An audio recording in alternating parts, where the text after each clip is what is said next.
'cause I'm on my way to see her. So tell me, am I very far? Am I very far now?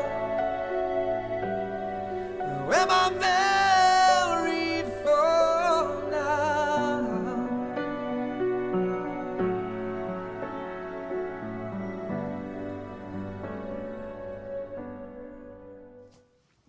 Marry me, everybody, and blessed be. Hope everybody's having a very good Wednesday. I know mine's getting started off pretty drowsy. You can probably see the bags under my eyes. I actually just got off work a little bit ago, and I've been trying to collect some information to kind of make this video. To try and make it a little less sloppier than usual. Let's just get started. So I want to name this video, or call this video, or the topic of this video, the spiritual nature of hair. Recently, I've been really interested in growing my hair out. If you guys haven't noticed already, it's a little raggedy right now. But there's multiple reasons for this.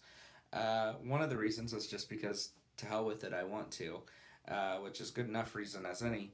Another reason is because I've grown a little bit interested in some culture, some cultural backgrounds with long hairstyles. And to kind of explain this is some backstory about this and my interest in it is I remember a few years back reading an article on Facebook that just kind of stuck with me. And I actually had some of it pulled up here. I don't want to read the whole article, but basically this article on Facebook, you kind of read those articles that kind of, your BS indicator goes off. Well, this is kind of, at first, what happened with me is my BS indicator went off. But parts of it still kind of interested me and kind of sparked interest. So basically, it's this article about how back in the Vietnam War, they were doing tests on recruits involving hair length. They believed that, or they suspected that Native Americans or Native American scouts or trackers were better, almost supernaturally inclined when it came to tracking and, being stealthy during battle. And I kind of wondered, why was this? So they kind of looked into and tested some stuff involving, hair length, because they realized, okay, all these Native American scouts or trackers have long hair. So they did some tests with some recruits in which they would simulate battle scenarios. And it goes on to explain, they would have these recruits keep their longer hair.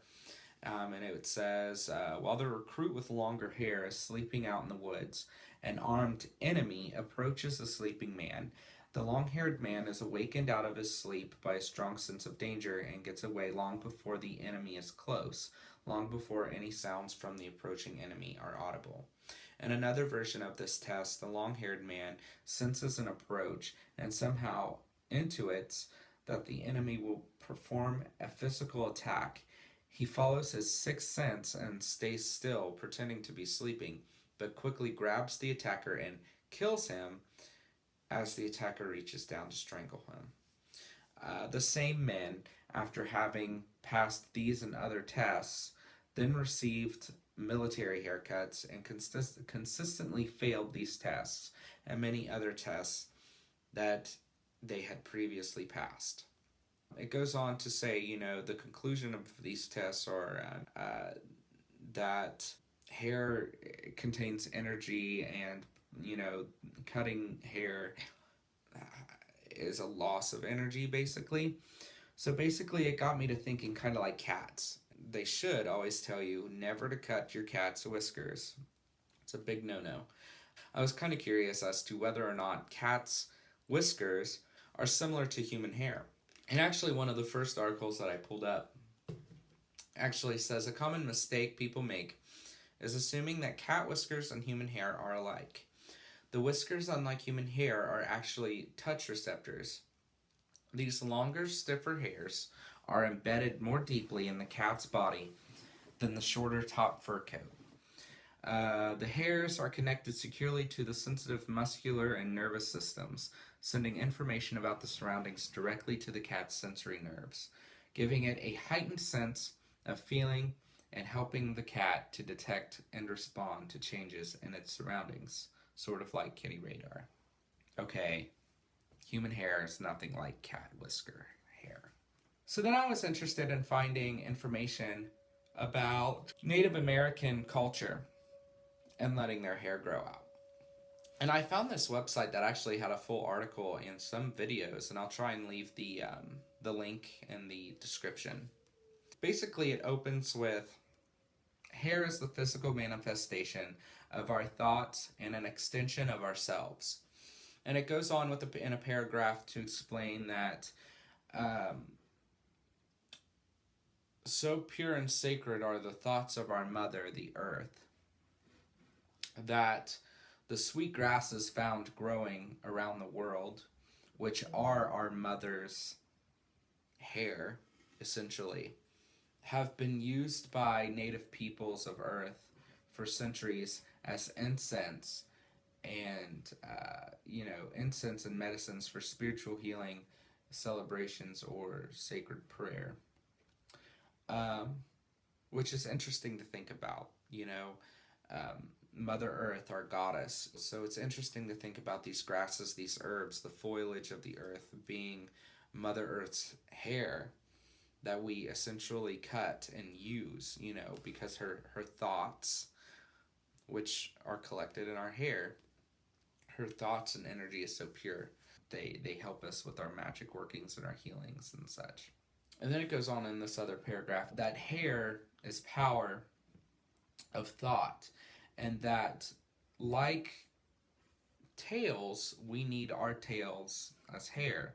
Tails guide beings. For example, birds without tails could not fly, fish could not swim, and animals would be without balance. Hair, or thought, tells of the strength of men and women. Within many countries around the world, holy men and holy women were recognized by the length and glory of their hair. The cutting of hair by oppressors has long represented the submission and defeat of a people through humiliation.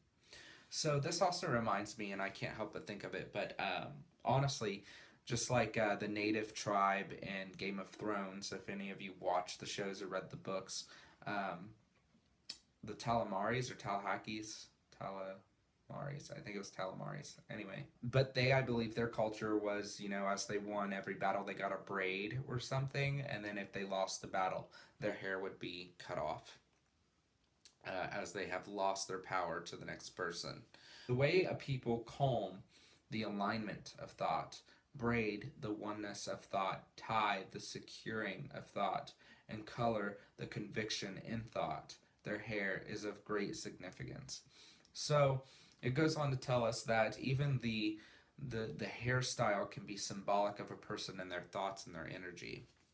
Like the article says, many native earth peoples believe in this, that hair is an extension of oneself. And it's not really just hair. You can think of it as hair or any bodily part or piece or what have you. For example, blood. Blood is the same way, or bodily fluids. A lot of us witches, and I know it's kind of disgusting and squeamish to some, but blood magic or semen or, saliva, sweat, etc., can be used as an extension of self.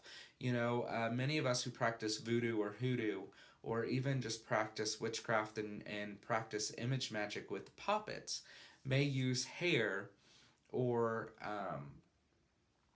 bodily, parts or fluids, if you will, to consecrate or represent a person make an object to represent a person or the energy of that person, which will help us in rites and rituals and etc.